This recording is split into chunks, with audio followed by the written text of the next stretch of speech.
Donc Yannick Boucher, déjà, est-ce que tu peux te présenter, rappeler un petit Mhm. peu ton parcours média dans les Hauts-de-France? Mhm. Alors, merci de m'accueillir au Club de la Presse. Je suis très honoré. Donc, je suis journaliste depuis 1991, avec un parcours quasi exclusif dans le groupe La Voix, devenu Rossel La Voix.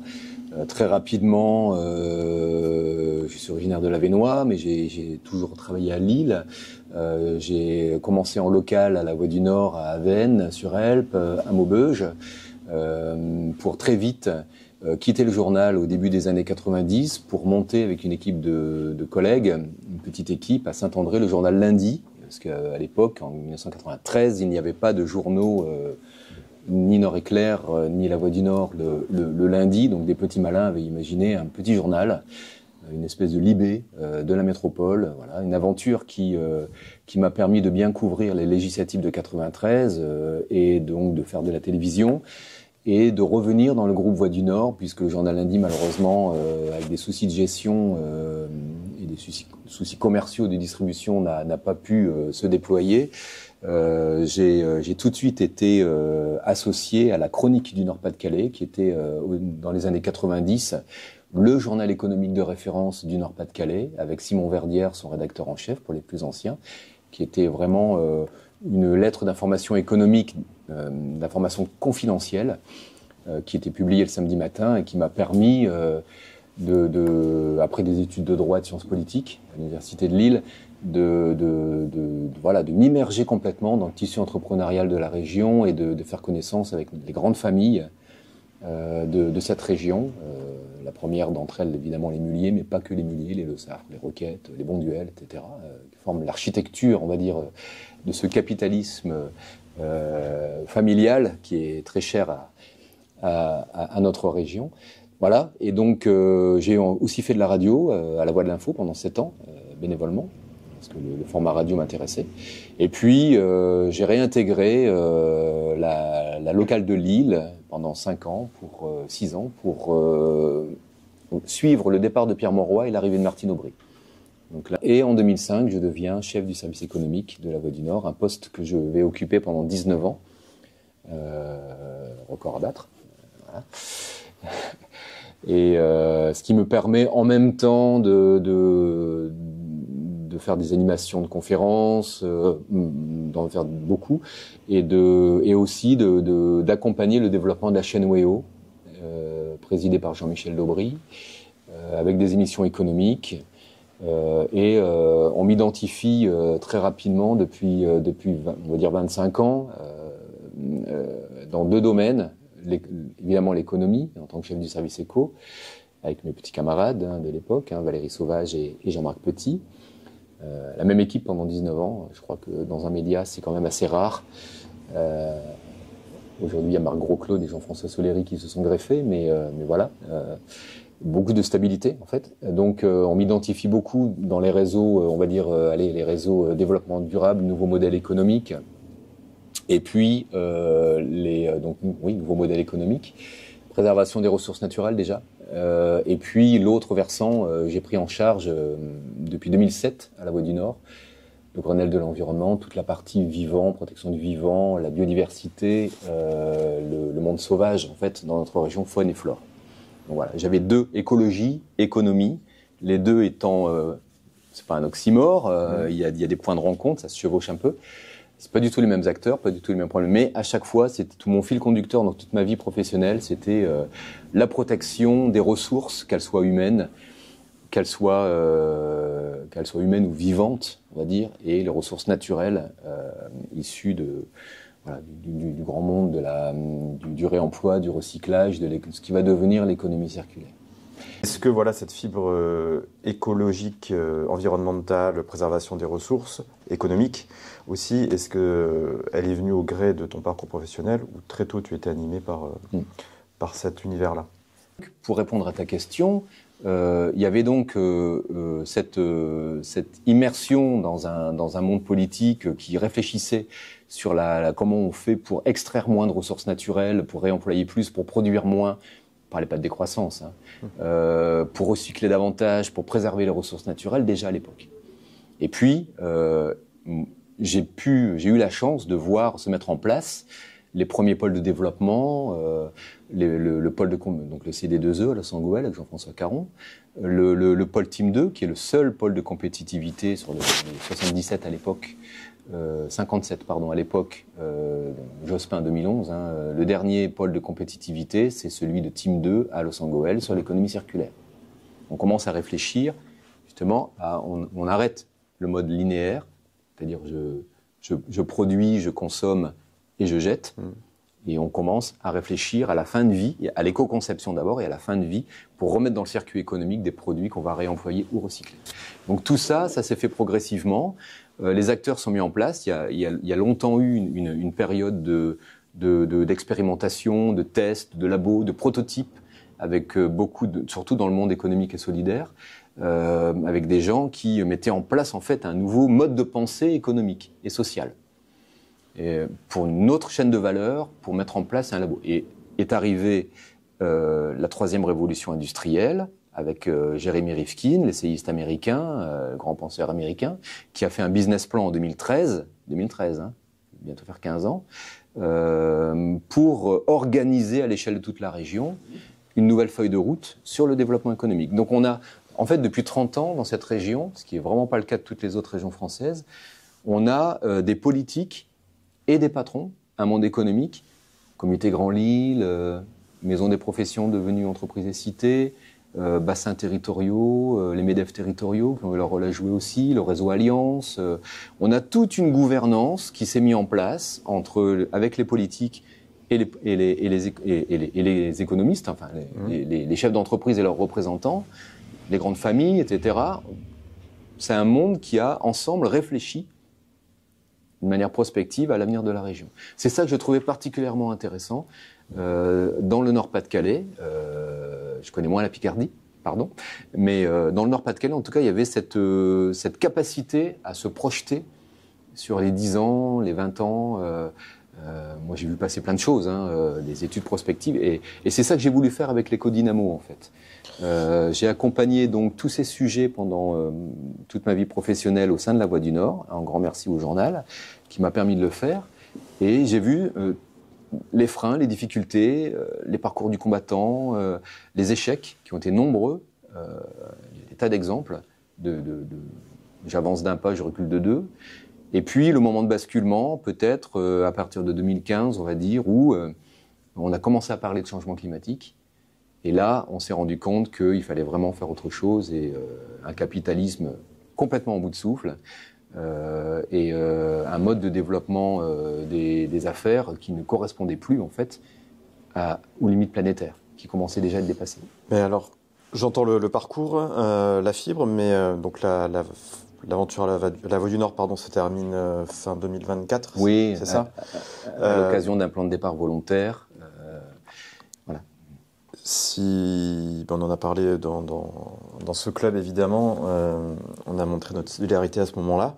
La question est de savoir si tu as eu envie encore de suivre et de témoigner, ou tu aurais pu t'engager, puisqu'on est aussi avec cette expérience, cette expertise que tu as pu avoir au fil des années. Est-ce que c'est quelque chose qui a traversé, où tu t'es dit, non, il faut encore que je raconte, que je montre ce qui se passe, ou en tout cas apporter aussi peut-être un point de vue sur ce qui se passe et ce qui se fait dans la région.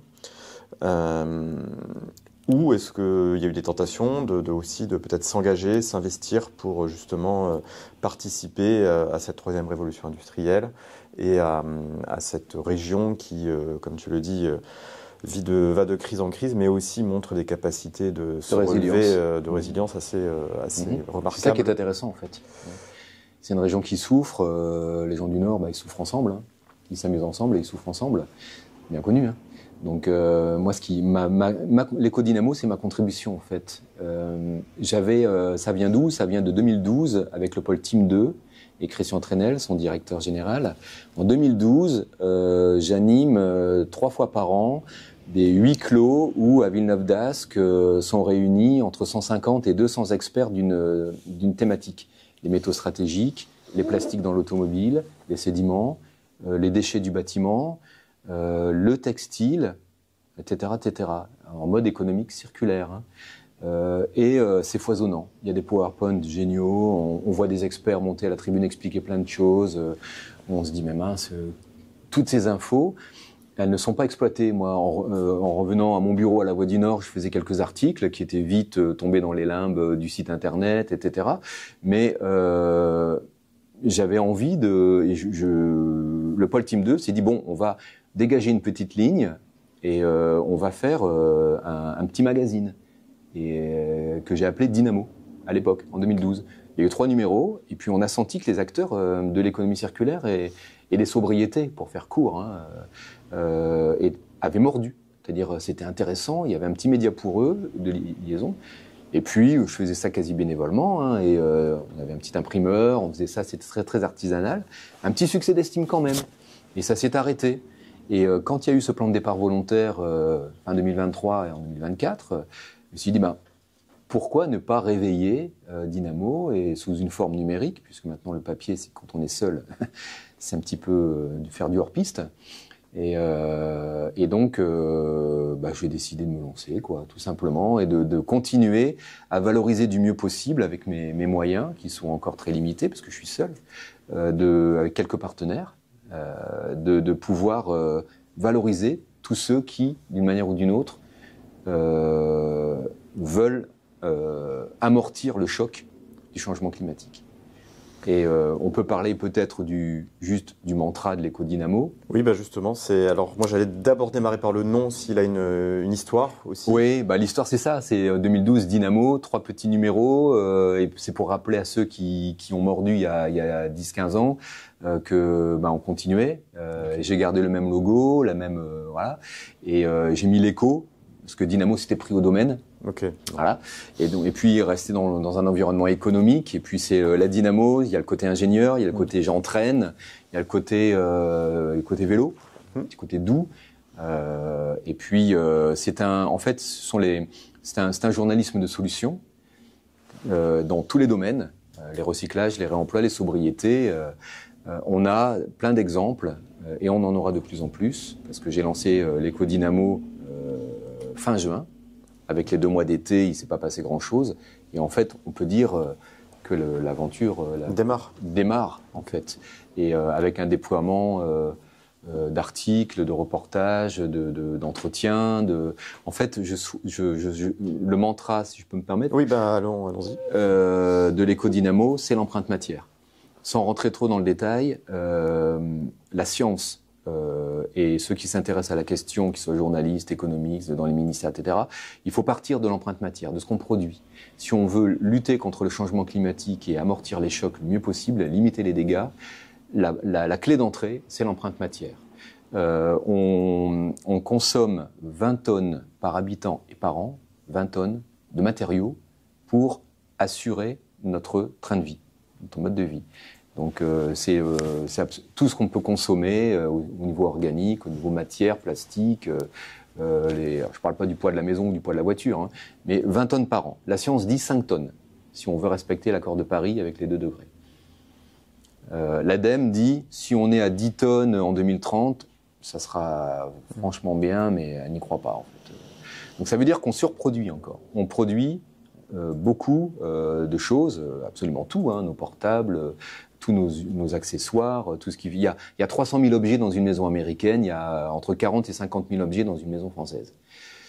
Voilà. On peut parler de surproduction textile, on peut parler de surproduction de plastique, on peut parler de surproduction d'acier, on peut parler de surproduction de tout. Justement, tu disais que ce journalisme de solution, tu l'apportes à travers des reportages, mais aussi des experts qui composent un petit peu le paysage de l'éco-dynamo. Est-ce que tu peux nous expliquer un peu le modèle, le fonctionnement? Est-ce que déjà il y a une temporalité? Est-ce qu'il y a un rendez-vous chaque jour, chaque semaine, la publication des articles? Est-ce qu'il y a une temporalité? Est-ce que il y a des thématiques aussi? Je crois qu'il y a des onglets, il y a une arborescence définie. Oui. Donc voilà, si tu peux nous présenter un petit peu le schéma du site internet, schéma du site, oui. Et la manière dont tu vas aborder l'actualité autour de cette thématique. D'accord. Avec plaisir. Donc le site, évidemment, j'ai voulu faire quelque chose de sobre. évidemment pas compliqué. Je l'ai mis en place avec l'architecture, avec la BGE, la boutique de gestion espace à Lille, avec Camille Paquet, qui est une très bonne formatrice. Donc j'ai eu la chance d'être bien accompagné. Donc j'ai des sujets à la une, évidemment, on reste simple, hein, et puis beaucoup de brèves, des sujets qui font entre 3000 et 4500, 5000 signes, parce que je peux me permettre cette liberté sans contrainte de pouvoir utiliser la profondeur du net. Et puis, effectivement, j'accorde une importance particulière aux entretiens, parce que je souhaite que l'Ecodynamo, c'est gratuit. C'est gratuit, c'est ouvert à tous. Là, vous avez François Jarige, un historien de la nature, qui est l'un des référents nationaux, avec Jean-Michel Fressoz et d'autres, de l'évolution des énergies en France, rapport au territoire et à l'exploitation de la nature. Il est référent, il est dans l'Ecodynamo. Bon, je vais avoir des gens qui vont des sociologues de la consommation, qui vont expliquer le modèle de consommation, comment il évolue. Je vais avoir des gens qui sont, là on voit Naïm Adibi, qui est l'un des experts référents au niveau national. Il est en Lambersart avec sa petite équipe sur l'analyse en cycle de vie, éco-conception fin de vie. Il travaille beaucoup sur les batteries, par exemple, mais pas seulement. Il fait des ACV. Là, j'ai Bruno Villalba qui est à AgroParisTech, les fameux déserteurs d'AgroParisTech, ça vient de lui, hein, à Paris, à Saclay, qui est l'un des experts politologues, l'un des experts nationaux des sobriétés en France. Christophe Deboff, qui est l'incontournable sur les boucles locales de valorisation entre industriels, qui fait un travail considérable pour recycler absolument tout ce qui bouge et réemployer. C'est vraiment une locomotive dans la région. Il a travaillé pour les Jeux Olympiques, pour le Grand Paris, la Société du Grand Paris. Il va travailler sur le tramway à Lille. Enfin, il accapare des grands chantiers. Il met en place des filières de réemploi qui sont assez stupéfiantes sur les batteries thermiques, les pneus, sur l'amiante, sur les minéraux. Etc., etc. Donc l'Ecodynamo doit être un endroit où tous ceux qui s'interrogent sur l'économie circulaire, comment ça se passe, est-ce que c'est l'éolien offshore, l'éolien terrestre qui compte, où en est le solaire, où on en est sur le recyclage des plastiques. Parmi mes partenaires, j'ai la Fédération régionale des recycleurs. Donc les bouteilles en PET plastique, on en est où aujourd'hui? Est-ce que c'est vraiment la bonne solution? Est-ce que technologiquement parlant, on est au point? La fast fashion, le commerce éthique en textile, où on en est dans notre région. J'ai toujours le souci de régionaliser au maximum, mais je m'accorde le plaisir d'aller chercher des experts nationaux, voire internationaux. J'en aurai un bientôt. J'ai quelqu'un d'extraordinaire dans les métaux stratégiques, vous verrez la semaine prochaine, Vincent Donnen. Lui, c'est un trader des terres rares et des métaux stratégiques. Il est le seul en France à mettre ça en place. Et il n'a jamais parlé à un journaliste, et je l'aurais.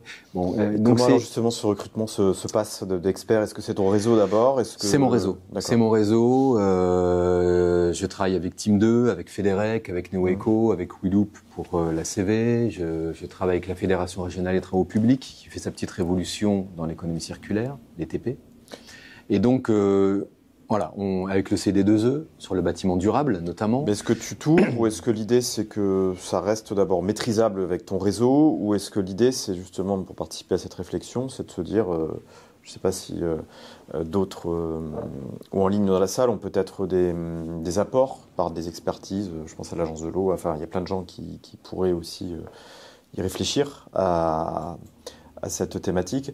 Est-ce que l'idée c'est de maîtriser, ou que ce soit une agora finalement, de réfléchir autour de cette thématique il faut partir de l'empreinte matière. Tout ce qui peut contribuer en termes de réflexion, de projection, de dissertation, de tribune, à enrichir des reportages sur le terrain, parce que je suis journaliste, c'est ça qui m'intéresse, aller voir les gens, rentrer dans les usines, dans les ateliers, dans les cabinets d'études et de conseil.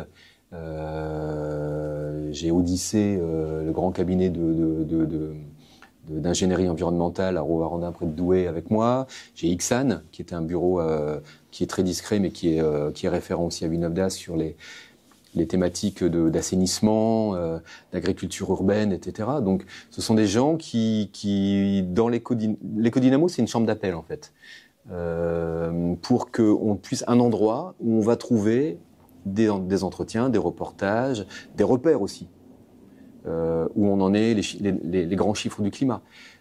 Par exemple, dans la région, l'évolution, l'histoire des énergies renouvelables dans notre région, l'histoire de l'économie circulaire dans notre région, contextualiser. On vit dans un monde d'incertitude, de plus en plus, évidemment, hein, Trump et compagnie, géopolitiquement parlant, c'est pas... Hein, un monde d'incertitude où on sait que les technologies dans 5 ans, on les connaît pas encore aujourd'hui. Et donc on a besoin d'accompagner cette incertitude. Et puis dans un monde quand même assez technologique, où on exige de plus en plus d'efficacité des technologies.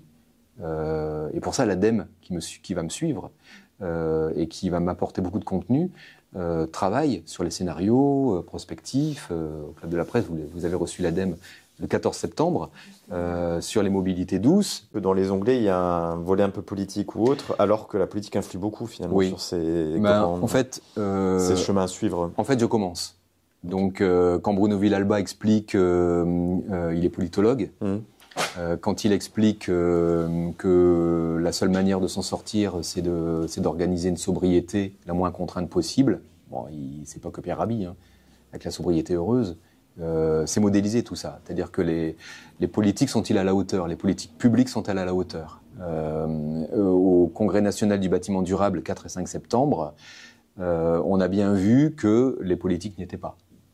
Les politiques publiques ne suivent pas. Il faudrait, on ne va pas rentrer dans le détail, mais en rythme de rénovation des bâtiments, sans parler de la construction, mais surtout la rénovation, on n'y est pas du tout. On n'est pas du tout aux objectifs. Sur les étiquettes énergétiques, on n'y est pas du tout.